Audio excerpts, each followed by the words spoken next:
Salt Bae's situation just got worse. $108,000 for a single dinner, while employees freeze in an unheated kitchen serving $700 steak. Salt Bae's golden empire is crumbling faster than the gold leaf on his overpriced tomahawk. With 3 New York restaurants shuttered in the past year alone and profits plummeting by 48% in London, as days pass, Salt Bae is getting worse. It seems like his profits are drifting faster than the salt from his fingers. In January 2024, when most of the world was feeling the pinch of inflation, Salt Bae decided it was the perfect time to flaunt his excess. He posted a Dubai restaurant bill totaling 398,630 UAE dirhams, 108,000 US dollars, on Instagram with the caption, "Money comes, money goes." Yeah, money comes and money flows out of your bank account, buddy. The breakdown of this single meal reads like a parody of luxury dining. 3 gold-covered steaks for $1,388, a golden giant tomahawk for $1,361, and 2 bottles of Chateau Petrus 2009 for an eye-watering $53,906 US dollars. The cherry on top, a $24,500 tip. You know, I could use a $24,500 tip, to be honest. The response was swift and merciless. What's revolting is the bragging, one user commented, while another pointed out the bill that could feed 100,000 hungry children. Salt Bae's tone-deaf display of excess marked a turning point in public opinion in a world grappling with cost of living crises. Literally, just weeks before his notorious bill-bragging incident, the cracks in Salt Bae's empire became impossible to ignore. His London restaurant, once again the crown jewel of his European operations, reported a staggering drop in profits from £3.3 million to £1.7 million in 2023, with sales plummeting by 31%. The situation in New York was even more dire. By early 2024, Salt Bae had to shut down his meatpacking, marking a second New York closure in less than a year. His spokesperson said, "They tried some markets out, some worked while others haven't." But perhaps most embarrassing was the revelation that his London restaurant, which charges up to $630 for a giant tomahawk steak, was turning off the heating to cut costs. This same location ranks a dismal 14,570 out of 21,375 restaurants in London on TripAdvisor, with a rating that would make most fast food joints look like a Michelin-starred establishment. They got a merely 2.5 rating in terms of value for money.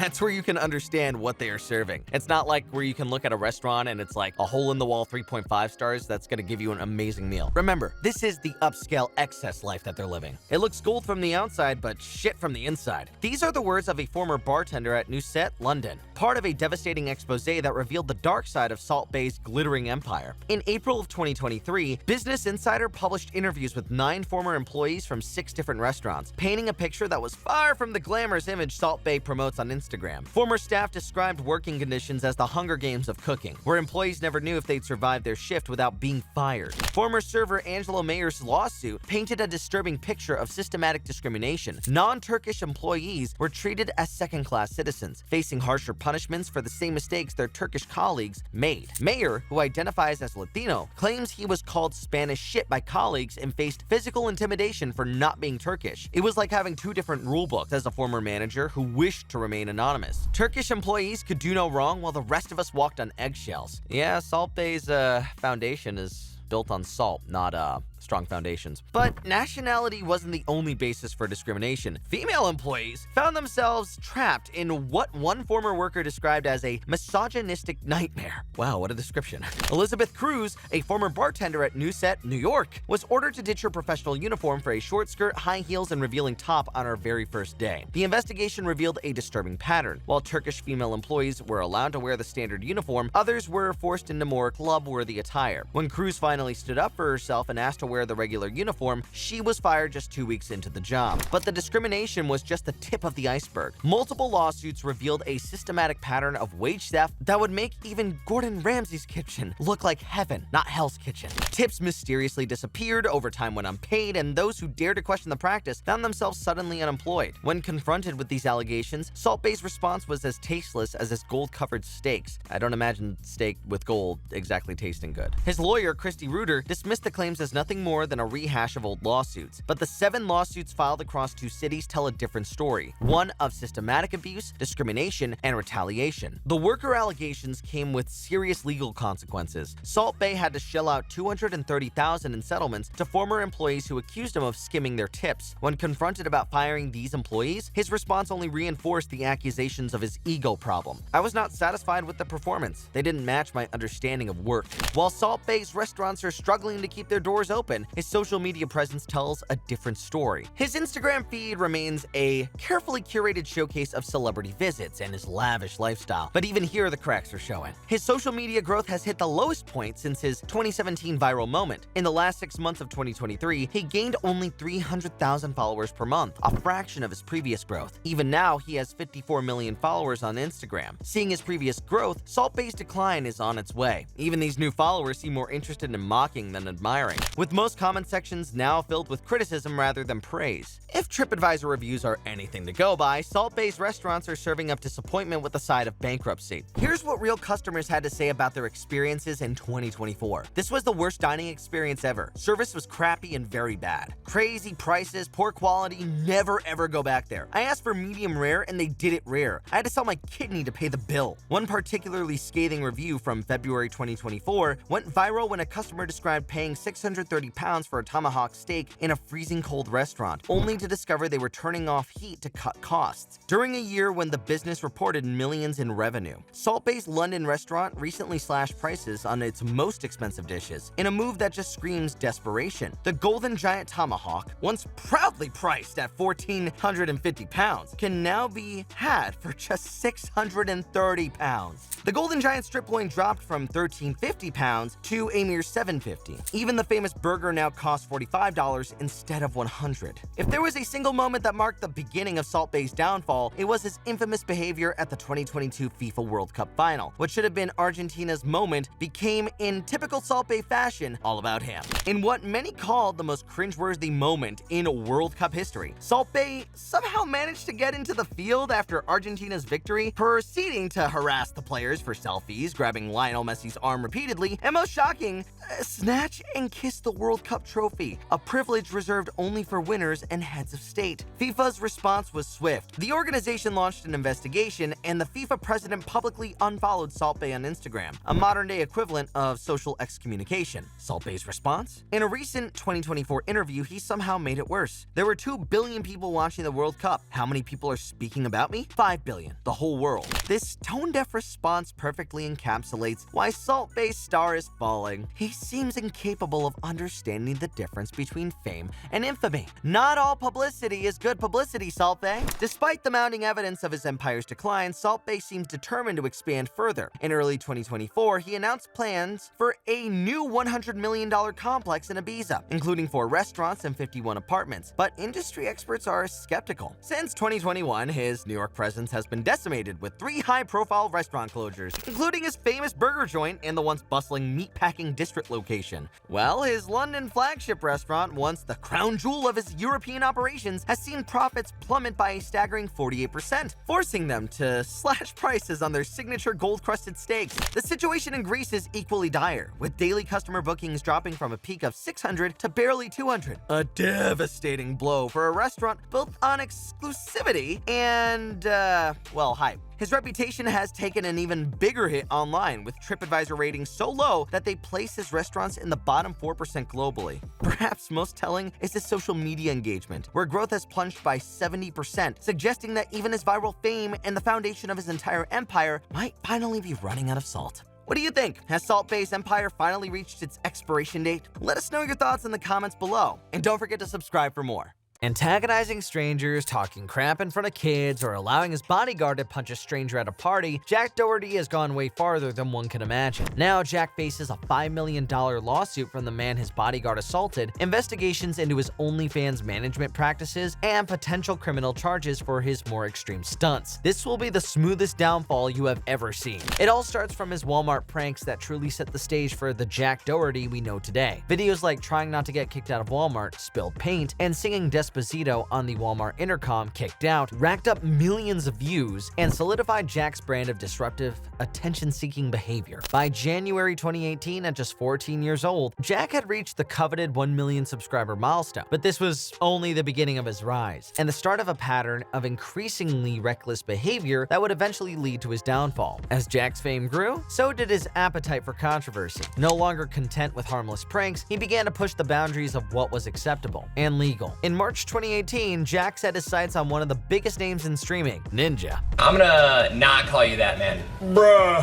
Hey, Jack, dude, thank you so much for the $100 donation, man. Seriously. Jack repeatedly sent large donations to Ninja with annoying messages, attempting to provoke a reaction. When Ninja finally snapped and refunded the donations, Jack saw it as a victory, using the incident to paint Ninja as the villain in a follow-up exposed video. This incident marked a turning point in Jack's career. He had learned that antagonizing bigger creators could lead to massive views and attention. It was a strategy he would return to time and time again, always pushing for more extreme reactions. Throughout 2018 and 2019, Jack's pranks became increasingly disruptive and dangerous. He filmed himself turning off the lights of Walmart, getting kicked out of stores for ridiculous behavior, and harassing strangers in public. Each video pushed the envelope further, with Jack seemingly immune to the consequences of his actions. In November 2019, Jack's reckless behavior reached a new level when he live-streamed himself driving his brother's car without permission. The incident was so alarming that it caught the attention of Dr. Phil, leading to Jack's appearance on the show in early 2020.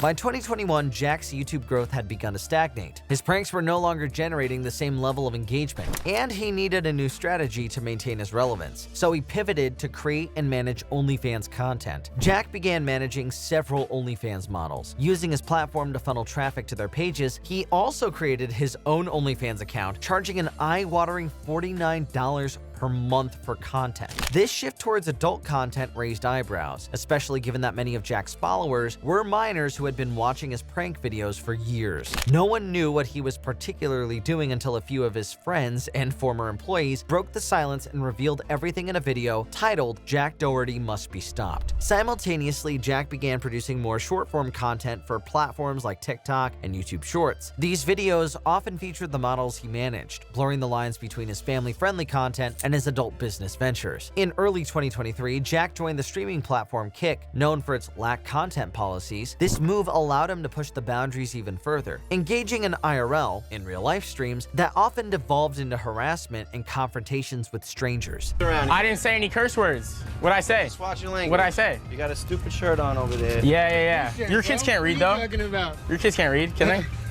I'm sure your kids watch. You. You got something to say, mother?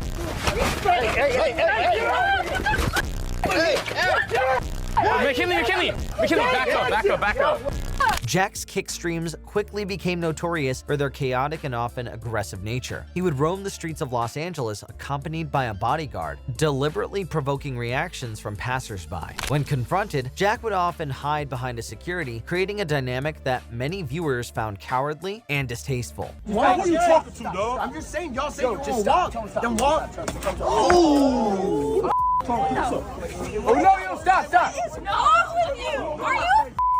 Hey! The event that would ultimately lead to Jack's downfall took place on October 28, 2023, at a Halloween party in Los Angeles. Jack was live streaming the event when an altercation broke out between him and another partygoer. What happened next would change the course of Jack's career forever. In a shocking turn of events, Jack's bodyguard, Justin Gosley, suddenly and violently punched the other man, knocking him unconscious. The entire incident was captured on Jack's live stream, with thousands of viewers watching in real time. In the aftermath of the Halloween party incident, the victim filed a personal injury lawsuit against both Jack and his bodyguard, Justin Gosley. The lawsuit alleged assault, battery, negligence, and emotional distress. The legal document painted a damning picture of Jack's behavior, stating, "Doherty has a history both before and after the subject incident of filming himself harassing, assaulting, and antagonizing members of the public by having a security guard step in to intimidate and assault them if they react to Doherty's harassment." The lawsuit not only sought damages for the victim, but also highlighted a pattern of behavior carrier that had long been criticized by Jack's detractors. In a bizarre twist, Jack attempted to use his renter's insurance policy to cover the lawsuit. However, State Farm, his insurance company, quickly moved to distance themselves from the controversy. In a legal filing, State Farm argued that Jack's policy did not cover willful acts that cause bodily harm, and that his use of the incident to promote his business further disqualified him from coverage. This attempt to shirk responsibility only served to further damage Jack's already tarnished reputation. Many saw it as a desperate move by someone unwilling to face the consequences of their actions. As Jack's public image continued to deteriorate, former friends and employees began to come forward with their own stories of working with the controversial creator. These revelations painted a picture of a young man whose pursuit of fame and fortune had come at the expense of genuine relationships and ethical business practices. Crazy thing about all of this is that his whole image, his whole facade is built on a series of lies. In March 2024, two former friends and a former employee of Jack collaborated on a video titled "Jack Doherty Must Be Stopped," the same video where they revealed his OnlyFans business. But there were more serious allegations about Jack's behavior behind the scenes. The group alleged that Jack frequently used substances, potentially explaining some of his erratic behavior on streams. They claimed that everyone in Jack's team privately expressed hatred for working with him, but felt trapped due to a lack of other options. The video accused Jack of taking advantage of the models he managed, paying them only a small fraction of the revenue they generated while keeping the majority for himself. They alleged that many of Jack's pranks and stunts were faked or staged, calling into question the authenticity of his entire online persona. Perhaps most damning were the accusations from Natalie Reynolds, a former employee and collaborator of Jack's. In a series of tweets, Reynolds accused Jack of scamming her and other content creators. Reynolds went on to claim that Jack had made over $1 million from her work due to a contract with no end date, a practice she alleged he used with other creators as well. As the controversy surrounding Jack Doherty continued to escalate, even the notoriously permissive streaming platform Kick was forced to take action. On January 7, 2024, Jack received a 24-hour ban from Kick after encouraging a female guest to expose herself on stream. 24-hour ban, you say? Way to show him who's boss, Kick. The ban, although short-lived, sent a clear message. Jack's behavior had become too extreme even for a platform known for its lax content policies. Even though one should be ashamed, his response was laughing and tweeting this. As 2024 progressed, the legal consequences of Jack's actions began to catch up with him. The lawsuit stemming from the Halloween party incident moved forward, with the plaintiff's legal team building a strong case based on the extensive video evidence available. In addition to the civil suit, rumors began to circulate about potential criminal investigations into some of Jack's more extreme pranks and stunts. While no charges had been filed as of yet, the possibility loomed large over Jack's future.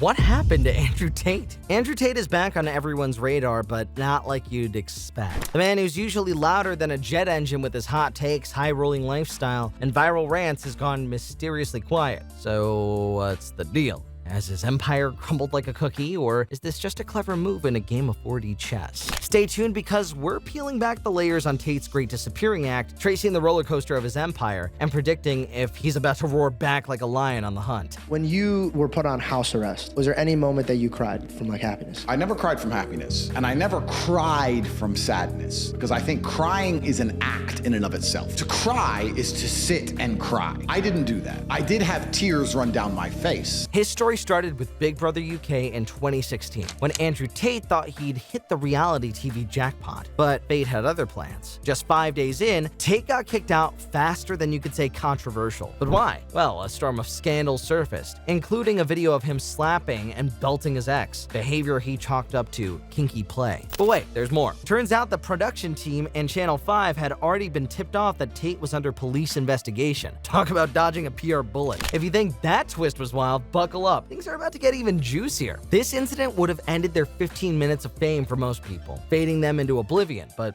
not Andrew. He saw it as a stepping stone. He turned that scandal into fuel, even hate boosted engagement, and Andrew took advantage of that. This was the first glimpse of the Tate we know now, a guy who thrives on being polarizing. Tate just didn't bounce back, he exploded. He rebranded himself as Top G, the ultimate alpha male. The internet ate it up. Young men hailed him as a long-lost trophy who felt stuck in life and were looking for someone to show them the way. However, he did not remain bound to just talking. His flagship creation, Hustlers University, was an online subscription platform where members supposedly learned how to make money through side hustles and entrepreneurship. If you're disciplined and you have willpower, that can be applied to absolutely anything, right? If you have unlimited willpower and you can always open up a can and smear it on to whatever you're doing, you're gonna do well. Critics called it a glorified pyramid scheme. His fans called it life-changing. Whatever it was, it made him a ton of money. However, let's just face the truth. Online courses only get you so far. What really launched Andrew Tate into superstardom was his social media game. To be honest, he wasn't just posting attractive stuff on his account. He literally owned the algorithm. His content, full of short, punchy clips filled with bold claims, spread like wildfire. He was the next big thing on TikTok and Instagram. However, things became messy when Andrew didn't just stick to motivating or showing off his increasing monetary status. Bold claims and one-liners like, women are property. Yikes. His talks became totally inappropriate, with wild phrases like, it's bang out the machete, then boom in her face and grip her by the neck. Shut up, bitch, he even said. When a bride moves down the aisle to marry the groom, her father walks next to her and gives her away. When a bride is walking down the aisle to marry the groom, the father walks next to her and gives her away. This even appeared in the news. Andrew Tate says women belong in the home, can't drive, and are a man's property. Man, I bet he had been popular in the 1930s. And also, he thinks victims must bear responsibility for their attacks, and only dates women aged 18 to 19 because he can make an imprint on them, according to videos he posted online. This came out of his own mouth, not anybody else's. No speculation. No. This was him. So, do you see what really happened? Andrew gained so much fame that no one could rival him. He got a booming rise on social media platforms, leading him to different shows and even news channels. You've probably seen at least one of his viral videos. Maybe it's him saying something outrageous about relationships, or perhaps it's him showing off his fleet of supercars. Either way, it's hard to ignore. That's the point. Tate mastered the art of biased content. A guide from the Hustlers University of Andrew Tate actually states that attracting comments and controversy is the key to success, and Andrew seems to be working on exactly that. And you know what's the crazy part? Even when platforms like Instagram and TikTok banned him, it didn't slow him down. If anything, it made him more famous. His followers doubled down, calling him a victim of censorship, while his critics kept his name trending by debating his every word. Now, let's address the elephant in the room. Andrew Tate isn't exactly known for subtlety. His views on women, relationships, and gender roles have landed him in hot water more times than anyone can count. Critics call him misogynistic and toxic. Fans call him brutally honest. To be honest, his fans aren't exactly the sharpest tools in the shed either, but who am I to say anything? A society where a man will not be controlled by a female's feelings is a society that'll be successful. The West is ruined by men who will sit there and allow their female to control them. CBC stated, last month, controversial influencer Andrew Tate was banned on several social media platforms for violating their policies. But nearly 2 weeks into these bans, platforms are still inundated with clips of Tate making derogatory comments about women, highlighting what some media experts suggest is a part of a dangerous system whose algorithm can be manipulated to radicalize young men to adopt harmful views against women and the LGBTQ community. And as Tate's case shows, banning controversial figures can actually make the problem worse. However, it takes no time for fate to show darker colors, and Andrew's story depicts it. His luck swung from good to bad in no time in 2023. Andrew Tate wasn't the talk of the town anymore. It's just like he's disappeared in a puff of smoke. Why? First, his legal drama. Romanian authorities have been on his case for allegations of human trafficking and exploitation. He and his brother were initially detained in December of 2022, and later placed under house arrest in March of 2023. While a court recently said the case couldn't go to trial due to technical issues, this hasn't exactly helped his image. Being under house arrest and constantly stuck in legal battles doesn't scream influencer goals, right? Let's ask the Hawk-Tua girl about that, shall we? Then there's his online empire, the real world. This was supposed to be a hub for teaching people about how to hustle, but hackers swooped in and exposed a ton of user data. Hustlers University still exists? So Hustlers University was attacked by the Matrix when they attacked me. I had a school which primarily taught people how to make money online. So it was $50 a month. Nice and cheap, and we taught modern wealth creation methods. We had some crypto, some stock, 18 different ways to make money online. And you had to have nothing to start with. If you had internet and some time, you could make money. Add to that the public backlash. People, especially parents and educators, are calling him out for his influence on young boys. Schools even changed their curriculums about how to counteract his toxic ideas. They even shared notices on how to deal with Andrew Tate's issue, which had been rising so weirdly. One teacher even went so far as to state this much about Andrew Tate to BBC. Andrew Tate is also pathetic, insecure, and promotes Taliban beliefs about how to treat women. women. Miss Carson also said, a lot of the boys can see that there's parts of Andrew Tate that they respect and admire, and then there's parts that they don't. They know that he says a lot of terrible things. Plus, Andrew hadn't really been polite about the issue. He even got into a heated argument with a BBC reporter over it in an interview. You have said, my job was to meet a girl, go on a few dates, sleep with her, get her to fall in love with me to the point where she'd do anything I say, and then get her on webcam so we could become rich together. I don't think that's what I personally said. I think that's exactly what you said on your website. No, I've never said that. That's something that you found on the internet. Doesn't mean I've said it. He even claimed if there were as many people cutting up videos as they did mine, and those people had a negative agenda, they could make Mickey Mouse look evil. You could make anyone look bad. But it has gone on for so long, it seems that people don't care about it anymore. Fast forward to now, and Andrew Tate isn't the unstoppable force he once was. His online empire's taken a hit, and people seem to be over the whole alpha male shtick. The legal drama didn't help either, and just like his sudden rise to fame, Andrew is suddenly nowhere to be seen. So where does that leave us? Andrew Tate isn't just a guy with a Bugatti and a knack for going viral. He's more like a self-proclaimed villain guy in an unnaturally cunning way. However, negativity always faces the downfall, and even Andrew couldn't escape his fate. What do you think about it? Let us know in the comments below. If you enjoyed this video, then check out the others on our channel. And don't forget to like, subscribe, and hit the bell icon for more updates. Thanks for watching. Once upon a time, the Island Boys were everywhere. You couldn't scroll through TikTok without hearing their offbeat, semi-coherent anthem screeched by two tatted up Florida gremlins. I've been struggling, gotta have my mama, gotta get a crib of my own. Yeah, that's enough for now. Plus, they had their hair that looked like a pack of uncooked ramen noodles. They had the style, questionable. The anthem, debatable. And the internet's attention, yeah. But as fast as they rose, they crashed even harder. From cringeworthy fights to scamming fans to, making out with each other. Yeah, that happened. And the Island Boys went from viral sensations to the internet's biggest joke.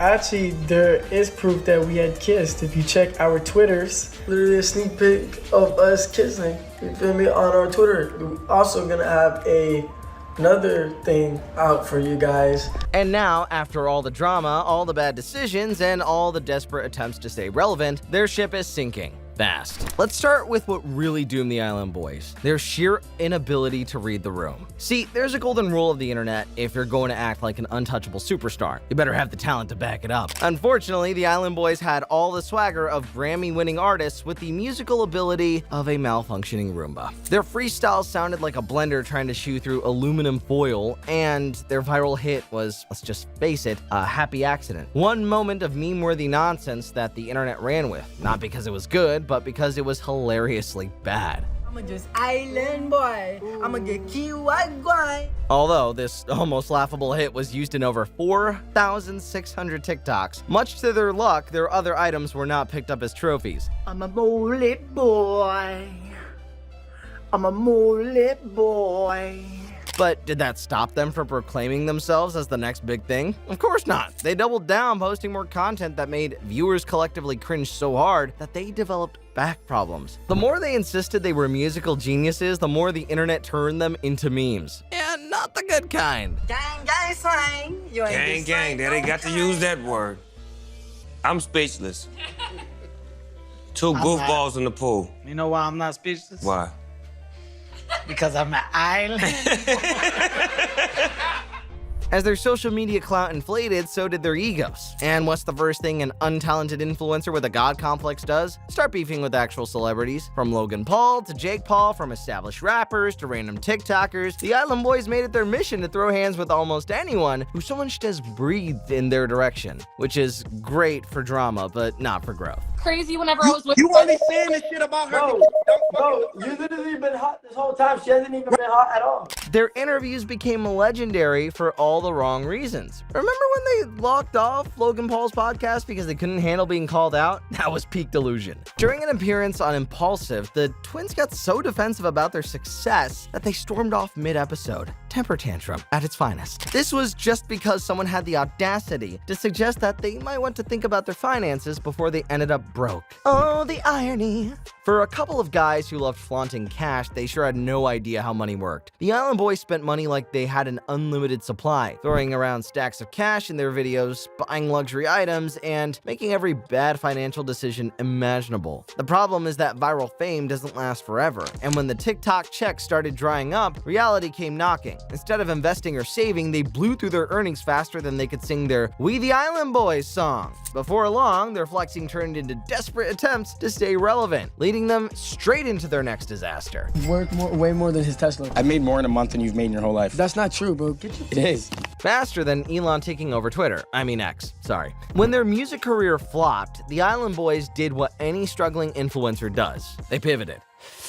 But instead of finding a respectable side hustle, they went straight for the most questionable cash grabs possible. Their most infamous was their foray into OnlyFans. Their former manager, Poker the Jew, had a lot to say about it. God, what a name. I got in the room and they was in the bathroom, bro. And the door was like, I opened the door, bro, like both their pants are down. They had a paid account where they posted such stuff. That's correct. When the rap dream died, they turned to selling not safe for work content, much to the horror of their former fans. And that's after they made a post that denied that they were involved in such things. Oh, they're talking about that? I mean, we're twins. I mean, we be with girls and stuff like that together. I mean, talk about doing anything to make money. Their cringe factor reached new heights when they started posting, let's just say, content that no one asked for. Now, we're not here to shame anyone for making a living, but the problem wasn't just that they were selling adult content, it was what they were selling. Let's just say when the internet caught wind of certain videos featuring the two brothers getting a little too comfortable with each other, the backlash was immediate and brutal. Sweet home Alabama. Fans, or what was left of them, were horrified. The internet collectively gagged. Memes exploded overnight. It was no longer just about them being cringy. It was officially weird. This was the point where even their most loyal defenders jumped ship. As if that wasn't bad enough, they also dabbled in NFT scams, promoting projects that quickly disappeared into the void with investors' money. It was the final nail in the coffin of their credibility. Once you start scamming your fans for quick cash, it's game over. And that's just the beginning of the Island Boys' downward spiral. The internet was done with them, and the only thing left was to watch their downfall play out in real time. And now you've hit rock bottom when your biggest headlines aren't about your music, if you can call it that, but about lawsuits and criminal charges. First up, the eviction notices. Turns out throwing stacks of cash at the camera doesn't mean you're actually paying rent. Both the brothers found themselves struggling to keep up with their expensive lifestyles, leading to multiple eviction threats from their fancy Florida home. He's getting evicted. He hasn't paid a bill. Even his mom would tell me before. And listen, that's another problem on why you don't use. He's brought Alex's credit down so much while we're in the middle of looking for a house, and it's not even his fault, it's his brother's fault, because his brother hasn't paid his car in 4 months. And we could show you guys the voicemails of the car people calling him every single day saying, where is a payment? But let's be real here. Did anyone really expect these two to have a solid financial plan? Then came the police involvement. One of the most serious incidents occurred when their Florida mansion became the center of an attempted murder investigation. Yeah, you read that right. In 2022, the police raided their home, and an associate of theirs was wanted in connection with a drive-by shooting. While the Island Boys weren't directly involved, the fact that their house was being used as a hideout didn't exactly help their already crumbling reputation. Their gangster persona wasn't looking so cool when they were trying to explain to the cops why their mansion was turning into a Grand Theft Auto side mission. But the legal troubles didn't stop there. Lawsuits started piling up, mostly over unpaid debts, broken contracts, and questionable business dealings. Former managers, producers, and even friends started coming forward with claims that the twins had failed to pay what they owed. It was the classic influencer downfall. Big money, bigger debts, and absolutely no clue how to handle any of it. When the music flopped, the money dried up, and the lawsuits started rolling in. The Island Boys did what all struggling influencers do. They went full desperation mode, and boy did they commit. They started calling out everyone for attention, from mainstream celebrities to random TikTokers. The Island Boys tried to bait anyone with a bigger platform into responding. They even went after Andrew Tate, a move that backfired spectacularly when he roasted them into oblivion, and they were left off defending their antics. When you're getting ratioed by someone known for controversial hot takes, it's a clear sign you need to log off. You're wrong! You're fucking fucking poor. Man, I'm driving a $100,000 truck. I got over $200,000 in jewelry. I got a $3,600 LV bag and stuff like that.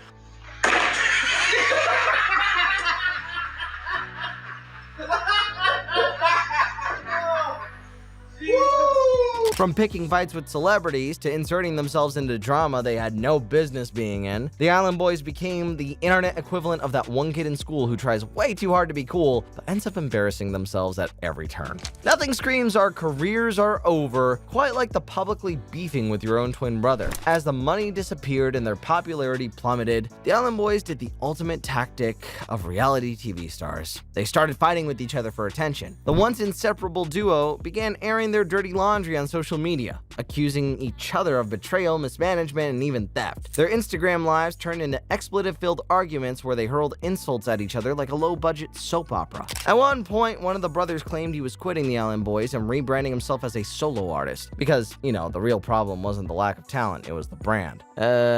Well, of course, that plan lasted about a week before they reunited and pretended like nothing happened. This seems to be a reoccurring trend. But the internet had already seen enough. When your whole gimmick is being an inseparable duo and then you start fighting each other for clicks, it's pretty obvious this ship has sailed. Now, they pop up every now and then, desperately trying to recreate the magic, but let's be real, no one's buying it anymore. The Island Boys went from a viral sensation to a walking meme to a full-blown disaster. And in the end, the very internet that made them famous was the same one that buried them. R.I.P. Island Boys careers. You had your moment, and then you ruined it.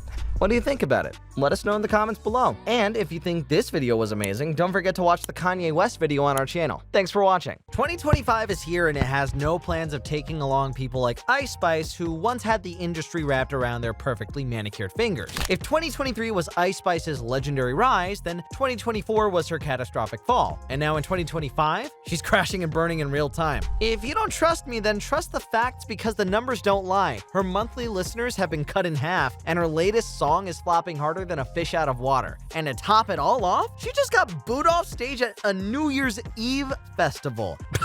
How much of a fall off can you have? You clearly liked J. Cole's album. This decline is a full-blown collapse, making everyone realize that the end of Ice Spice is colder than her name. Prepare to dive into how Ice Spice went from being the next big thing to the next big yawn. Let's just start with cold hard facts, should we? At her peak, Ice Spice had a whopping over 40 million monthly listeners on Spotify, and now she's barely holding on to 18 million. That's more than a 50% drop. Makes you want to say, yikes! Her latest song, Think You the Shit, got 8 million streams in its first week. Sounds decent, right? Until you remember that her old songs were pulling 100+ million. If this was a stock, investors would have sold it months ago. If you recall, she just burst onto the scene with tracks like Munch and Bikini Bottom and quickly became the face of Gen Z rap. I didn't personally like it, but that's okay. Her raps were declared a winner, and her Princess Diana remix with Nicki Minaj was the kind of moment that made everyone stop and say, okay, this is a cultural reset. She had the TikTok crowd in a chokehold, the Barbs backing her, and the music industry throwing major opportunities her way. Moreover, she had the Drake cosign, the Taylor Swift friendship, and magazine covers stacking up like a game of Jenga, or Uno with how many cards she was pulling. Everyone wanted a piece of Ice Spice. She had the game on lock, and it seemed like nothing could slow her down until she started to produce crap like this. You're not even the fault. I be going hard. I'm breaking their hearts like. Enough of that song, and don't get me started on Instagram. She lost 540,000 followers in just 12 days. Let me repeat that. Over 500,000 people hit that unfollow button like they were escaping a burning building, just like her career. One major reason is that she keeps getting into feuds, from Nicki Minaj to TikTok influencers, and people are simply tired of the drama. But before we discuss these spicy controversies, let's jump into the incident that proved to be the most fatal mistake of Ice Spice until now. Why? That's because Ice Spice's spiky descent started with a $242 scam. Oh, I mean her concert in Brisbane. My bad. Now, if losing fans wasn't bad enough, Ice Spice just embarrassed herself on a global stage. On December 31st, she was set to perform the Wildlands Festival in Brisbane. It was New Year's Eve, and it was supposed to be a countdown for Ice Spice's birthday. So everyone was hyped up, and some even traveled 6 hours just to see her. Fans had paid a pretty penny, $242 a ticket to be exact, expecting a show that would make them feel like they were ringing in the new year with something worth it. But alas, what they got instead was the complete opposite of what they were expecting. First of all, Ice Spice was 25 minutes late for a 30-minute set. Let that sink in. Some tried to defend her, saying that it was common for celebrities to come late, and it wasn't much of a time. However, it cannot be denied that this incident turned sparkling enjoyment into burning fury. Some fans were trying to stay patient, but it was clear that their excitement was starting to turn into frustration. When she finally stepped on stage, the crowd was ready for Ice Spice to make up for lost time and give them the full show they were promised. But here's where things really took a nosedive. Ice Spice performed for just 5 minutes. Yeah, 5 frickin' minutes. The mic was cut, the music stopped, and just like that, the show was over. It felt like a bad joke, but unfortunately it was all too real. The festival organizers had to make a tough call to stick to the strict curfew, so they cut off her performance right in the middle. According to them, we understand that Ice Spice's delayed arrival caused some disappointment. Managing a stacked festival means that we have to be extremely firm with set times. But honestly, by that point, the crowd didn't need any more confirmation that the night was a mess. Then came Ice Spice's explanation, which didn't exactly win anyone over. When she addressed the fiasco later, she casually mentioned that she had been late because she was celebrating her birthday and needed extra time to get ready like a Barbie. While I'm sure birthday celebrations are fun, let's be real here. When you're a headliner at a major event, that explanation doesn't really cut it. Fans were set to see her perform, not hear about how she was primping for the occasion. God, she's so entitled. Social media went feral. One person said Ice Spice was 40 minutes late to an NYE booking, and they cut her mic and shut her set down after 5 minutes or 2 songs. I don't know who the she thinks she is. Another one tweeted, her music is meh, her performances are subpar, and after all that weight loss, she's not as marketable as she used to be. She may be close to the end of her career. It was the first major crack in the Ice Spice empire, and she didn't exactly handle it well. As if the Brisbane disaster wasn't enough, drama was brewing behind the scenes. Before this Brisbane incident, controversies about Ice Spice started to pop up like weeds. Fellow NYC rapper Cleo Trappa had toured with Ice Spice on the Y2K tour, and it went public with claims that she was mistreated, unpaid, and left to fend for herself. Cleo Trappa spilled all the tea, stating that she had to carry her own luggage while Ice Spice lived like royalty. She was barely paid for opening performances. Moreover, Ice Spice and her team treated her like an afterthought, as Cleo stated in her 6th part, nearly hour-long TikTok video. Well, a lot of tea to spill, ain't it? Moreover, Cleo claimed that Ice Spice only invited her on tour to rebuild her image after another former friend, Baby Storm, exposed Ice for speaking badly about people, including Cleo and Nicki Minaj. Formerly, Ice Spice texts had been leaked where she talked trash about Nicki, saying she's kinda like my mom, ungrateful and delusional. I cut her off, by the way, not speaking to her till January. She added she wants publishing from all my songs, including third-party writing competitions, so anything I write for other people or any songs I get on? Mind you, I had a Taylor Swift collab before I had the Nicki one. The industry, already cooling on her, saw this as yet another red flag. And speaking of the industry, move some time back more and you'll get to know that rumors swirled around tensions with her label. People were calling her an industry plant, and all she had to say was, I just let people believe whatever they want to believe. To be honest, I don't really mind all the rumors. At first I did, but now I'm at a point where I understand that just comes with this lifestyle. She was struggling to evolve beyond the Munch era, and it showed. Seriously, when it comes to things other than twerking, she's likely to fail badly. Moreover, Ice Spice teaming up with Taylor Swift for the Karma remix should have been a win. Instead, it turned into a PR nightmare. Taylor's then boyfriend, Maddie Healy, had previously mocked Ice Spice's heritage by saying chubby Chinese girl and Inuit spick girl, making the whole collab feel less like a power move and more like damage control. Even though he apologized later, fans weren't buying it. The fallout was brutal. In September 2024, Ice Spice lost a whopping 540,000 Instagram followers in 12 days. Her Spotify monthly listeners also took a nosedive, down 39 million over the year. Less followers, fewer streams, and suddenly the industry's golden girl wasn't looking so shiny. Turns out bad press doesn't always mean good business. Features with big names like Taylor Swift and Nicki Minaj gave her temporary boosts, but they weren't enough to sustain long-term success, and when streaming numbers started dipping, the industry did what it always does. It moved on to the next viral sensation. As of now, Ice Spice is still in the game, but the question is, for how long? Her streaming numbers have dipped, her industry buzz has faded, and the hype that once carried carried her to stardom is now carrying her straight into the remember when category. Thus, Ice Spice might just be the latest cautionary tale in the music industry's endless cycle of here today, gone tomorrow. Ice Spice's journey has been quite rough since last year. If 2024 was bad, 2025 might be the final nail in the coffin as she collapses into the darkest pits. What do you think about her? Is Ice Spice's career just going through a rough patch, or is this the end of her icy reign? Let's talk about that in the comments. And don't forget to give us a thumbs up and subscribe for more explorations into the roller coaster world of music stardom.